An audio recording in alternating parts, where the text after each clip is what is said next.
C'est tout ce que nous faisons, rien de plus, rien de moins. Ku ko xam baax na ku ko xamul mooy loolu amul nekkuñu fi pour yëkkati doole wala pour jox doole seytaane amul benn kimit bu sensé je parle pas des insensés je vous parle de sensé bu taxaw mu ne seytaane ko taxaw parce que ñun xam nañu yàlla dañu gëm yàlla encore une fois weddi wunu yàlla képp fu ngeen demati ci benn panel bañ leen wax naan kimit gëmul yàlla nee leen ko ay fen la waxul dëgg loolu amul parce que du loolu lañu jàngale ancienne Égypte du loolu lañu jàngale la notion de ce qu'on je l'ai dit par 1000 fois j'ai amené des preuves ici li ñuy wax ci Jésus-Christ c'était attribué à Osiris avec des textes à l'appui des livres qui ont décrit tout ce qu'on dit la béatitude la sacralité les 3 jours montés au ciel la résurrection tout est attribué à Osiris c'est lui qu'on appelait le fils de Dieu le fils de Ptah le fils d'Amon. Donc si on parle de Issa dans les religions, nous en Égypte, on nous parlait déjà d'Osiris. Il n'a jamais été considéré comme quelqu'un de mauvais. D'ailleurs, il était appelé l'éternellement bon, celui qui est bon éternellement. Enfin, voyons, nous sérieux tout vous faites que nous sérieux nous expliquer. La notion de l'au-delà, la vie après la mort, le jugement. On en a parlé, j'en ai fait des lives, et c'est dans les papyrus, c'est écrit partout dans les murs. Quand vous n'y avez pas les gëmuñu yàlla dañu weddu yàlla parce que c'est ce que Madiambal a dit ñoom ñu ci bari ci ñoom dañu gëmuñu yàlla ku ci dee dem safara. C'est ça en fait, le Sénégalais, des fois pour la plupart qui sont incultes, bah, ils sont là, ils sont méchants. Di yéene seen ay morom ñu lakk leen ay safara ak yooyu noonu. day fekk sax nga gëm sa loolu mu ne non boo ko gëmee ak boo ko gëmul da nga ca dem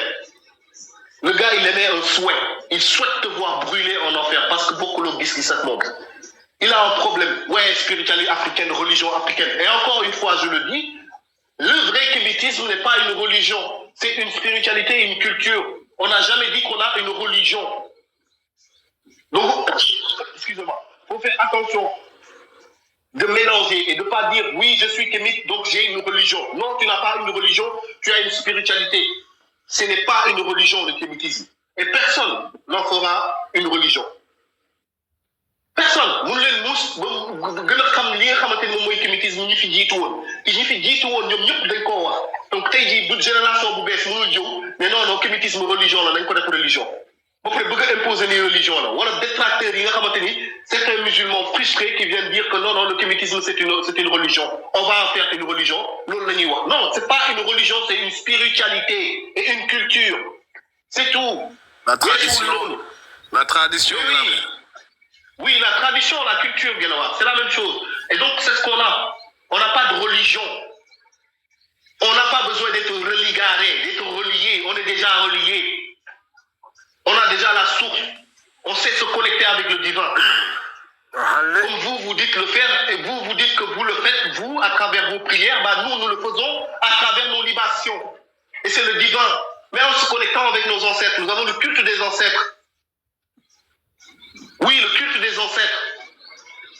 Comme les gars hier, on a juróom-ñaari Serigne Touba. Ouais, mais c'est ça, c'est la même chose. Nous savons qu'en fait, que quel jékki-jékki indi fi sa bopp, sa yaay moo la jur, sa yaay daa am ku ko jur, yaayam daa am ku ko jur, yaayam daa am ku ko jur. Kenn ñi indi fu sa bopp, on est tous reliés, nous sommes même nos ancêtres nous-mêmes, parce que la nekk ci ñoom moo nekk ci ñun. C'est une deret démb moom mooy daw suñu deret yi tey. Nous sommes nos ancêtres. Donc quand on fait un culte aux ancêtres, en réalité nous nous rendons un culte à nous-mêmes. De même manière quand on fait une prière à Dieu, nous faisons une prière à nous-mêmes parce que yàlla génnul ci ñun. C'est nous dans nous. Li nekk ci kaw nekk ci suuf. Le macrocosme avec le microcosme. dëgg la grand maître waxal waay yoxal ci kaw. waaw. Yàlla nekk ci ñun. kon gën nañu ci yàlla bu ñuy def libation suñu bopp lañ koy defal bu ñuy julli yàlla suñu bopp la ñuy julli yàlla mënoo ko yokkal mënoo ko wàññi léppam mat na ba pare mënoo ko yokk dara te mënoo ko wàññi dara léppam am na ko nga julli ko nga ñàkk ko julli laa la wax ni mënoo koo yokkal mënoo koo wàññi donc ñun loolu la ñuy def xam nañu loolu ba pare ñun li ñuy def moom mooy delloo mbir yi si suñu bopp ba pare xam ni en fait bu dul woon moom mii kenn ki lenn du fi sotti tey jii ñun xam nañu loolu tamit xam na loolu waaye li ñuy revendiquer moom mooy der bu ñuul ñu jox ko sagom mu delloo ko li nga xamante ni moom mooy moomeelam te loolu du ñu dem ci kenn di ko ñaan du ñu dem ci tubaab bi di ko ñaan du ñu dem ci nasaraan bi di ko ñaan du ñu dem ci naar bi di ko ñaan du ñu dem ci asiatique bi di ko ñaan dañ koy xëcc fokkarti ko par force saraxuñu kenn li ñu war a bind dinañ ko bind li ñu war a def dinañ ko def li ñu war a def jëf ci ay jëf dinañ ko jëf loolu rek la sans manquer de respect à qui que ce soit sans xalab qui que ce soit sans song qui que ce soit sans dem di attaquer ay julit sans dem di attaquer ay chrétiens sans dem di attaquer ay juifs amuñu pour def loolu ku ci nekk war ngaa am sa gëm-gëm te am nga droit am sa gëm-gëm bu dee foofu moom mooy gisee yàlla foofu moo la doy foofu ngay yëgee sa bopp ndok laa la wax nii yàlla na yàlla yokk te yàlla na ci am yokkute bu dee foofu ngay gisee sa bopp loolu rek lañ lay ñaanal waaye ñun bu dee fii la ñu gisee suñu bopp bàyyi leen ñu gisee suñu bopp fi ñuy gisee suñu bopp moom mooy suñu cosaan ak suñu aada waaye tamit rawatina xam ni yàlla am na waaye nañuy def ba àgg ci yàlla kooku ñun la concerné personnellement ak kenn ku nekk ci ñun amu leen droit ñun déedéet bu ngeen duggul ci lii nu ne yéen mënu leen xam yàlla bu ngeen nekkul ci lii nu ne yéen mënu leen xam yàlla ñun boobu ñu xam yàlla boobu ñu xam faaw ngeen dugg ci ñun li ñu ne ngir ngeen mën koo xam ñu leen déedéet bu dee yàlla boobu kenn la moom mooy benn yàlla bi moom mooy yàlla bi nga xamante ni moo sàkk lépp bu dee moom kenn la kooku noonu laa la wax ni kenn ku nekk ci ñun mën ngaa jot ci moom personnellement intimement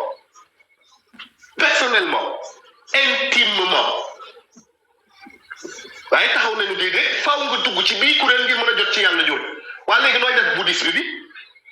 nan ngay def ki nekk ci Amazonie nekk ci àll ba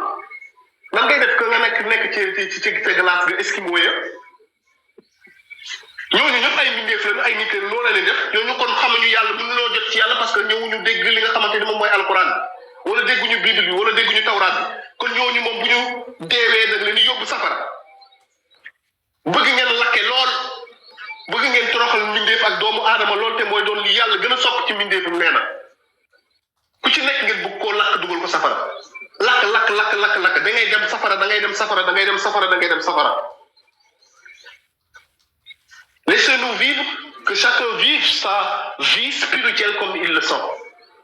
am na yoo xamante ni nag duñ ci dokk duñ ci dugg mukk duñ ci mës a dugg duñ lépp luy dooleel lu bon ak loo xamante ni day jalgati te day yàq li nga xamante ni mooy l'ordre naturel des choses nous disons non à cela. Je dis bien tamit lépp loo xamante ni day yàq te day détourner ak day déformer l'ordre naturel des choses tamit àndu ci tamit dëgg bi laa wax waxuma nag ki nga xamante ni xamul lu bari lépp li nga xamante ni day yàq l'ordre naturel des choses que le créateur divin a créé tamit àndu ci. Est-ce que ça c'est clair? J'espère que c'est clair ah bu ñu kenn ñëw di leen gëmloo ni tamit xamul luy yàlla wala tamit du jaamu yàlla wala tamit xamul lu ñuy jaamu yàlla bu kenn ñëw di leen gëmloo loolu ngeen koy nangu bu kenn ñëw di leen gëmloo ni tamit mooy xërëm bu kenn ñëw ne leen ay kémitisme moom mooy jaamu xërëm ngeen koy nangu buñ leen ko waxee ngeen tëgg seen ëpp nga ne ko déet loolu ay kàcc la da ay fen la loolu du dëgg fan lañ ko teg ngeen indil leen ay téere man am naa ay téere nee naa leen ba tey ku ci bëgg ay téere ma indil ko wax li nga xamante ni moom la mag yu baax jàngale wax li nga xamante ni sax moom mooy ay kaddu yu jóge ba Égypte ci jamono yi Égypte comme ku mel ni jox naa la biir ñëpp livre Ptah-hotep boo ko dégloo ci biir da lay wax yàlla kenn ki nee na loolu la lay wax def leen ngir yàlla la leen wax man yàlla lay wax yàlla kenn ki la wax l'unique la ko tuddee Ptah-hotep si biir ay texam yëpp il parle de Dieu et de sagesse et c'est le premier livre qui a été écrit un des premiers livres aussi c'est le premier livre qui a été écrit par un humain Ptah-hotep on appelle ça le premier livre de l'humanité te boo koy lire mu mel ni yonent mooy wax ak yow parce que amul saa yu waxee il parle de Dieu et du Dieu unique waxul yàlla yi yàlla ji lay wax yàlla ji tout le temps di conseiller nit ñi pour ñu am benn taxawaay bu rafet seen diggante ak seen ay morom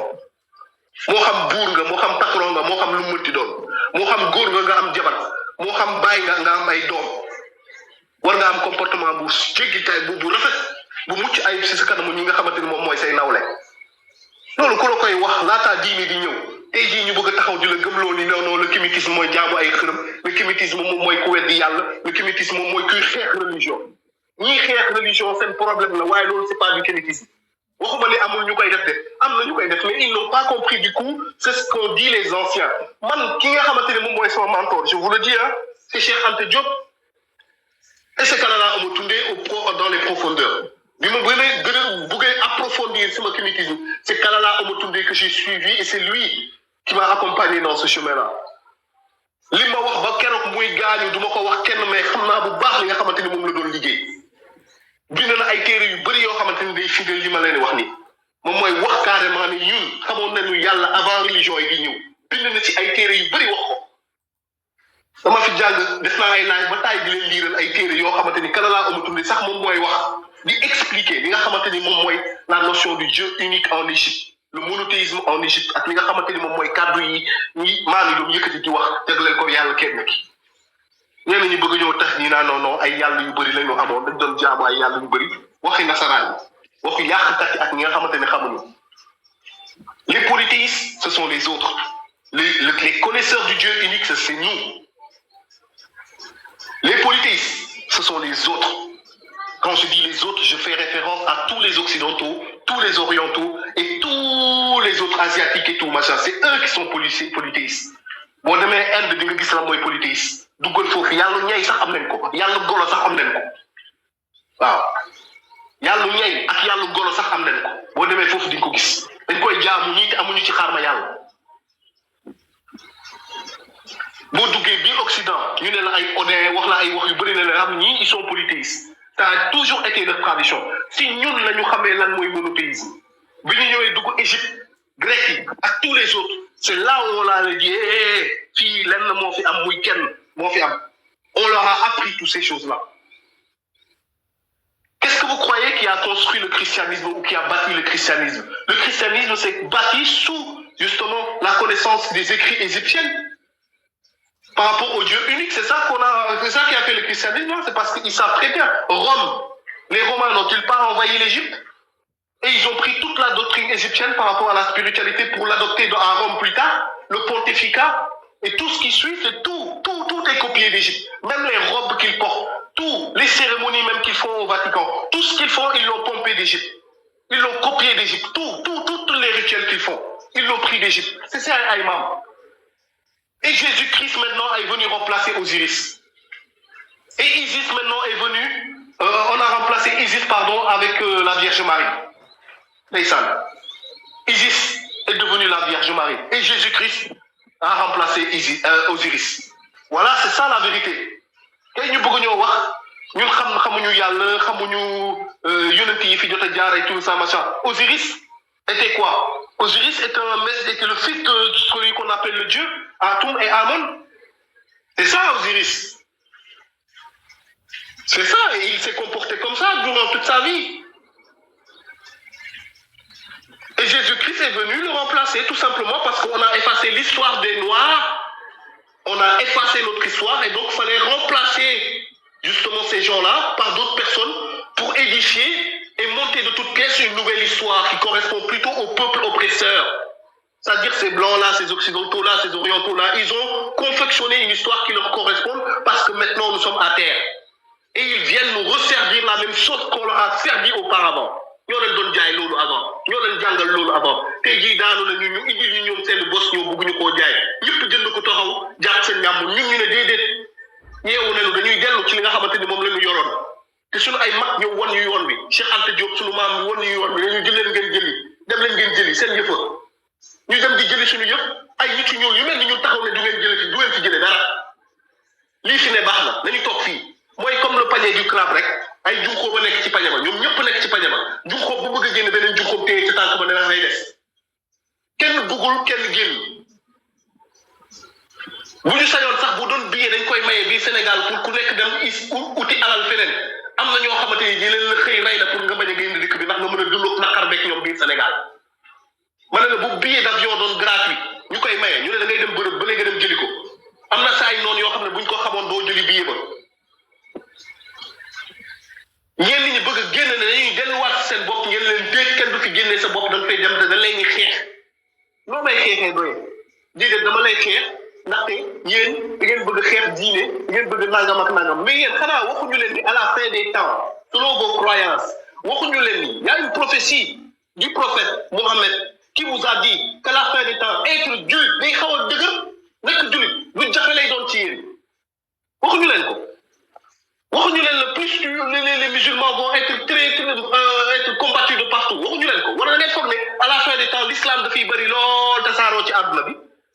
sinon vous allez à l'encontre de votre prophétie la prophétie elle dit que les musulmans vont diminuer être julit dina doon affaire bu doy waar être musulman va être très dur dans les fins des temps. Vous n'êtes pas à la fin des temps, là, vous ne voyez pas ce qui se passe, vous ne vous demandez pas pourquoi il y a ce réveil-là qui est en train de s'opérer partout en Afrique. Pourquoi ñëpp commencé yeewu waxoon naa leen ko de lu tax yeewu gii nii lu tax ngeen di gis éveil spirituel bi di am fii dans le monde entier nag bu fekkee ne yàgg ngeen xool wala yéen a ngi xool réseau yeeg télé yeeg di ngeen gis ni am na yeewu bu am ci àdduna bi bu jéggi dayo mbir yu bëri ñu ngi xew loo xamante ni kenn mësul xalaat ni dina xew mi ngi nii di xew ci jamono ji ñu toll nii demandez-vous pourquoi qu'est-ce qui se passe si vous êtes un peu intelligent vous allez voir qu'il y a quelque chose qui est en train de se passer au niveau énergétique am na benn affaire buy xew lan la lii lu mu doon lu tax xale yi jóg nii rek dañu war a remettre en question certains dogmes pourquoi parce qu'en fait il y a quelque chose qui se passe alors au lieu de vous battre contre ñun nga xamante dañ leen bëgg delloo yéen ñi ci ñuul yi ngeen doon comme ñun ci seen bopp au lieu de te dire ok c'est mon frère il veut juste retourner à sa spiritualité ancestrale bon laissons-le il croit en Dieu moi aussi je crois en Dieu allez je le laisse faire il y a pas de problème parce qu'on a la même croyance on n'a pas la même croyance mais on a le même on croit au même divin donc je pense que les règles qui rédigent son être ce seront les règles qui vont me rédiger moi-même il n'a pas le droit de tuer il n'a pas le droit de violer il n'a pas le droit de voler il n'a pas le droit sauf que au lieu de 10 ce frère-là noir qui se dit kimite il en a 42 qui lui interdisent de faire certaines choses waaw kii kon benn sage la war a doon bu mag waaw si se dit kimit normalement sage bu mag la war a doon ku yaru ku téye boppam parce que 42 loi la yor man mii jullit 10 lois ñoo ma tënk kii di chrétien 10 lois moo ko tënk kii di juif 10 lois moo ko tënk mooy les 10 commandements mais moom mii kii 42 lois moo ko tënk kon kii yonent sax la war a doon ci taxawaayam parce que 42 lois du neen respecté ko téye ko joxul ko matal ko loolu du neen kon bu waxee ni kimit la kii kon wàlliwu sax la war a doon moom ci boppam moom mi taxaw kon kooku du sa noon yow miy jullit bi kimit bi du sa noon mënul nekk sa noon gannaaw lii moo ko tënk te ci lii lay dox te en plus li ko gën ci gën a gaaw mooy nit ku ñuul lay xeexal ci der bu ñuul bii ak li ñu ko teg ak li ñu teg ci kawam ak naqar bi ñu ko teg ak racisme bi ak discrimination yi ak li nga xamante ni moom mooy patrimoine culturel bi ñëpp jël sàcc ko moomoo ko loolu lay xeex kon yow da nga koo war a jàppale nee naa la sa noon dëgg moom mooy la laïcité kookoy sa noon ndaxte kookoo ñëw tey jii ne la l'islam du fi am yoon l'islam du fi am baat waaw kookoo ñëw ba sa dëgg Sénégal ne Sénégal du nekk état islamique waxoo ko dara bu ne état laïque lay doon nga ne ko waaw nangu naa ko te sa diine tere la loolu waxoo dara tamit bi taxaw ne moom day taxaw revendiquer li nga xamante ni moom mooy der bu ñuul ak li nga xamante ni moom mooy son patrimoine culturel nga ne ko déedéet loolu du fi am waaye laïcité bi nga xamante ni tubaab bi indi na ko teg ko sa ndodd gi te waxoo ci dara loolu nga nangul ko ba mu bokk sa gouvernement ba tey jii nga nekk jullit di yëkkati sa loxo naan le Sénégal est un état laïque te xamuloo au profond la si profondeur yi la mooy laïcité laïcité mooy sa noon sëñ bi c'est ça la vérité laïcité moom mooy sa noon dëggantaan bu dee jullit nga te ku gëm nga bu dee chrétien nga te ku gëm nga bu dee yahud nga te ku gëm nga laïcité mooy sa noon parce que diine la ñi ko créé diine lañ ko wax ni moom la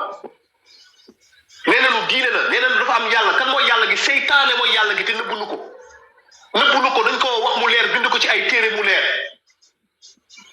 waaye ban kimit nga gis mu bind téere ne la kimitisme dafa am seytaane dafa am yàlla te yàlla gi nga xamante ni moom mooy kimitisme seytaane la ban téere lañ ko bind laïcité dañ koo bind nee na c'est loi républicaine la république fan la amee un ordre divin kañ la république di am un message divin depuis quand la république n'importe quelle république dans n'importe quel pays a un message divin ou reçoit un message divin depuis quand un gouvernement tel qu'il soit reçoit un message divin ba taxaw di wax ni la république la laïcité c'est une religion et on est là pour se battre contre tous les autres dogmes ils vont tous respecter la laïcité c'est la nouvelle religion de la république Et nous avons des pourvoyeurs, madame, des gens qui vont le défendre, c'est-à-dire des prophètes. Et ils ont mis en avant des prophètes, des livres, et des gens défendent la laïcité sans savoir ce que c'est. Et les musulmans, d'accord avec la laïcité, viennent dire que le kibbutz est un problème pour lui. Non, mais soyons sérieux, les amis. Le kibbutz est un problème pourquoi? Qu'est-ce que des religion? Nous, oui, religion. Quand moi, religion, amuñu droit waxtaan ci religion critiquée amuñu droit ñëw taxaw ni critiquer waaye am na ñoo xam ne dañuy saaga set am na ay brebis galeuses partout pour les réguler faut essayer de leur expliquer faut que ñu bàyyi loolu ñuy def dëgg la nangu naa ko faut que ñu xool naka la ñuy encadrer xale ñu bàyyi saaga yi saaga moom baaxul fenn mais le kémétisme man ni ma ko xamee il n'est pas là pour se battre contre qui que ce soit il est juste là pour s'affirmer.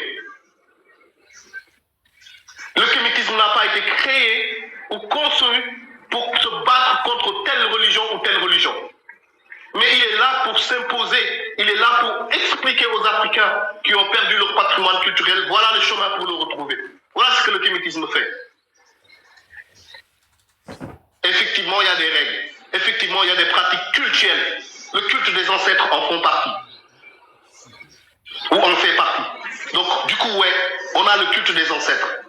C'est le culte des morts, appelle-le comme tu veux, mais pour nous, les morts ne sont pas morts.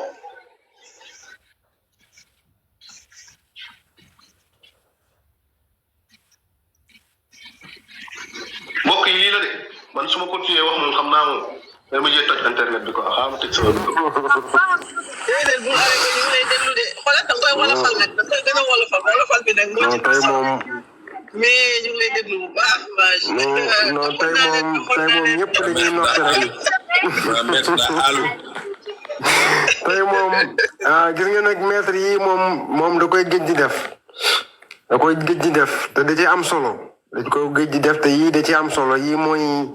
gindi waat gaay yi loolu la ñuy wax gindi ñëpp gindi ceddo yi gindi ñi nekkul ceddo gindi ñi ceddo yi di xulool ñi ceddo yi di xeexal des fois da ci am solo rek xam ni mbir mi ñoo ko bokk lépp la ndax defe naa ni amul benn ceddo boo naan ndax gëm nga yàlla mun la gëw ma yàlla daf lay wax ni kay gëm naa yàlla gëm naa ni yàlla am na gëm naa yàlla kenn ki ku am la waaye nag dafa am nu ma ko gisee ak yéen ni ngeen ko gisee rek mooy wuute bi loolu nag warul